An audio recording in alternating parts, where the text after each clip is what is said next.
अस्सलामु अलैकुम वरहमतुल्लाहि वबरकातुह। मुहतरम नाज़रीन किराम, आज हम इस वीडियो में गुस्ल करने का प्रैक्टिकल तरीका जानेंगे। इसलिए कि हमारे बहुत सारे इस्लामी भाई ऐसे हैं जो नापाक अगर होते हैं वो गुस्ल तो कर लेते हैं, लेकिन अगर शरई एतबार से देखा जाए तो उनका गुस्ल नहीं होता है। अगर वो दिन भर भी नहाते रहें और कितने ज़्यादा साबुन लगा लें, कितनी ही ज़्यादा कीमत का लगा लें और कितना ही ज़्यादा क्वांटिटी में लगा लें, उन्हें पाकी हासिल नहीं होगी। इसलिए कि उन्हें ये नहीं मालूम है कि किस तरीके से गुस्ल किया जाता है और गुस्ल का सुन्नत तरीका क्या है। तो इंशाअल्लाह तबारक व तआला आज हम इस वीडियो में गुस्ल का सुन्नत तरीका प्रैक्टिकल जानेंगे। क्योंकि बहुत सारे आप वीडियोस देखे होंगे, बहुत सारी किताबों में आपने पढ़ा होगा, लेकिन आज हम करके बताएंगे किस तरीके से गुस्ल किया जाता है। मेरे 3 सवालात हैं और 3 सवालात के 3 जवाबात इंशाअल्लाह तबारक व तआला मैं आपको देता चलूं, फिर उसके बाद इंशाअल्लाह आपको बताएंगे कि कैसे गुस्ल किया जाता है। और आप इस वीडियो में लास्ट तक बने रहें, इसलिए कि ज़रा भी अगर आप स्किप करेंगे तो आप जो है एक मसले को छोड़ देंगे। मेरे प्यारे इस्लामी भाइयों, सबसे पहला सवाल यह है कि हमारे बहुत सारे लोग ऐसा करते हैं कि जब वो जाते हैं गुस्ल खाने में, जब जाते हैं वो तो क्या करते हैं कि कुछ लोग, हम लोग जब छोटे थे तो ऐसा करते थे कि हमारी वालिदा क्या करती हैं कि जब पहला जग पानी डालती हैं तो वो क्या करती हैं, बिस्मिल्लाह बिस्मिल्लाह अल्हम्दुलिल्लाह इस तरीके से पढ़ती हैं। सबसे पहले मैं आपको ये बताता चलूं कि जब आप गुस्ल खाने में, हम्माम में जाएं तो पहला जो है बायां पैर दाखिल करें, बायां पैर लेफ्ट लेग आप दाखिल करें। फिर उसके बाद जैसे ही आप हम्माम में दाखिल हो जाएं तो हम्माम में दाखिल होने के बाद आपको कुछ भी नहीं पढ़नी है। इसलिए नहीं पढ़ना है कि वो शैतान की जगह है और शैतान की जगह में आप अल्लाह का नाम ले रहे हैं, आप कुरान पाक का जो है एक कुरान पाक के अल्फाज को अदा कर रहे हैं, तो वहां पे आपको दुआ और दुरूद कुछ भी नहीं पढ़ना है। दूसरी बात ये कि हमारे बहुत सारे इस्लामी भाई जाते हैं और जाने के बाद इस तरीके से ऐसे लेते हैं और फिर पूरा नहाने लगते हैं डायरेक्ट। उन्हें ये नहीं मालूम कि किस तरीके से नहाना चाहिए और पहले क्या करना चाहिए, पहले क्या नहीं करना चाहिए। देखिए, गुस्ल में 3 फर्ज हैं। इंशाअल्लाह तबारक व तआला इन तीनों फर्ज को डिटेल से हम बताएंगे गुस्ल के दरमियान।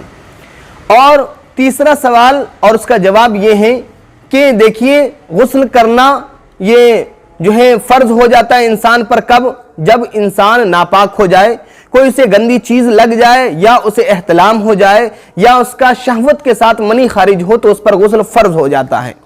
अब गुस्ल 2 तरीके का होता है। एक तो ये कि गुस्ल इंसान कोई पाकी हासिल करने के लिए करता है, दूसरा गुस्ल ये कि वो सिर्फ और सिर्फ अपने जिस्म के मैल को और गंदगी को दूर करने के लिए करता है। लेकिन अगर कोई इंसान नापाकी से पाकी हासिल करने के लिए गुस्ल करता है तो उसे 3 चीजों का ख्याल रखना जरूरी है।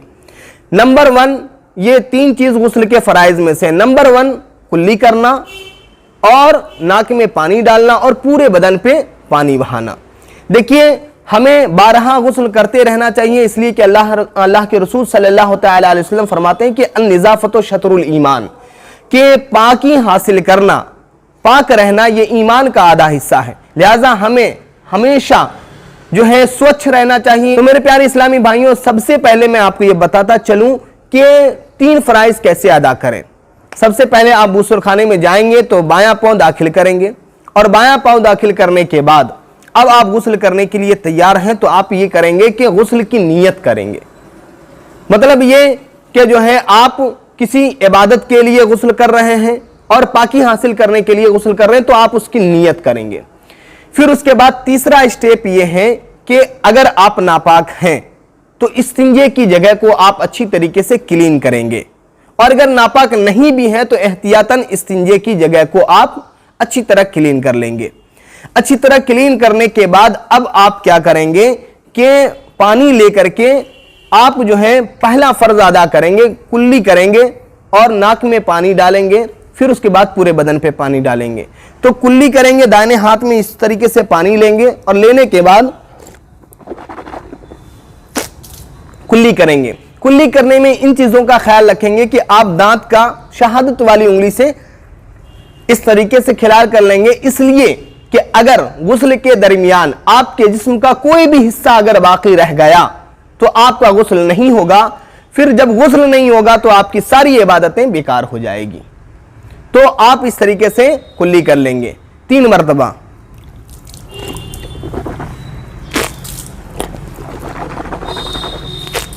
तो अब आप ये सोचते होंगे कि हजरत इतनी सारी बात बता दिए, लेकिन ये नहीं बताया कि आप वुजू करेंगे। तो आप अगर चाहें तो वुजू भी कर लें, लेकिन आप अगर वुजू नहीं करना चाहते हैं तो इन 3 चीजों को अदा करें। और अगर वुजू का तरीका प्रैक्टिकल देखना चाहते हैं तो आप जो है हमारे चैनल पे पेज पे जाके देख सकते हैं, मैंने मुकम्मल तरीका प्रैक्टिकल बना चुका हूं। तो आप कुल्ली एक बार और करें।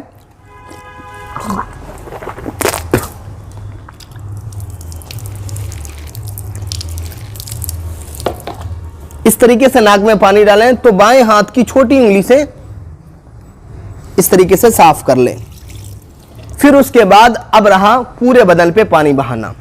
देखिए सुन्नत तरीका तो यह है कि अगर कोई इंसान चाहे तो जो है इस तरीके से पूरे बदन पे पानी बहा सकता है, लेकिन सुन्नत तरीका यह है कि पहले दाहिने कंधे पे पानी बहाए, फिर उसके बाद बाएं कंधे पे पानी बहाए, फिर उसके बाद पूरे बदन पे पानी बहाए। तो इस तरीके से पानी बहाए। अब पानी बहाने के दरमियान इन चीज़ों का ख्याल रखना है कि जो पोशीदा जगह है, जैसे बगल की जगह, फिर उसके बाद ये जगह, तो ऐसा करेंगे कि पानी बहाने के दरमियान इन जगहों पे भी जो है पानी बहाएंगे और इस तरीके से साफ करेंगे। इन जगहों को भी साफ करेंगे, यहाँ पे भी साफ करेंगे, यहाँ पे भी साफ करेंगे। तो आइए मैं आपको बताता हूँ किस तरीके से आपको पानी बहाना है। तो अब आप इस तरीके से पानी लेंगे और दाहिने कांधे पे इस तरीके से पानी बहाएंगे। और पानी बहाने के बाद अब आप क्या करेंगे कि बहुत सारे ऐसे हिस्से होते हैं जहां पे पानी नहीं बहता है, तो आप इस तरीके से रगड़ लें। क्योंकि आप साबुन लगाएंगे तो आप रगड़ेंगे ही, लेकिन फिर भी इसके अच्छे तरीके से आप रगड़ लेंगे। और रगड़ने के बाद जो है ये बगल वाले हिस्से पर जो है इस तरीके से आप पानी बहाएंगे। तो इस तरीके से आप हाथ जरूर करें, इसलिए कि ये बगल वाला हिस्सा है, यहाँ पे पानी ना पहुंचने का खदशा है। फिर उसके बाद 3 मरतबा जब आप इस तरीके से पानी डाल देंगे, फिर उसके बाद बाएं कांधे पे इस तरीके से पानी डालेंगे।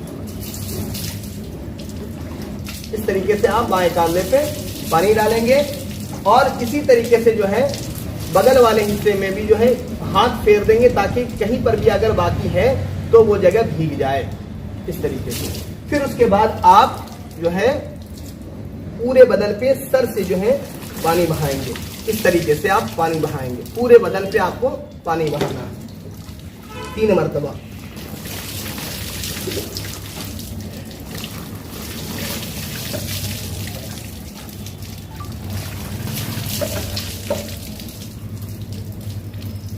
तो ये सुन्नत तरीका, मुकम्मल सुन्नत तरीका है कि पहले दाहिने कांधे पे, फिर उसके बाद बाएं कांधे पे, फिर उसके बाद जो है आप पूरे बदन पे पानी बहाएं।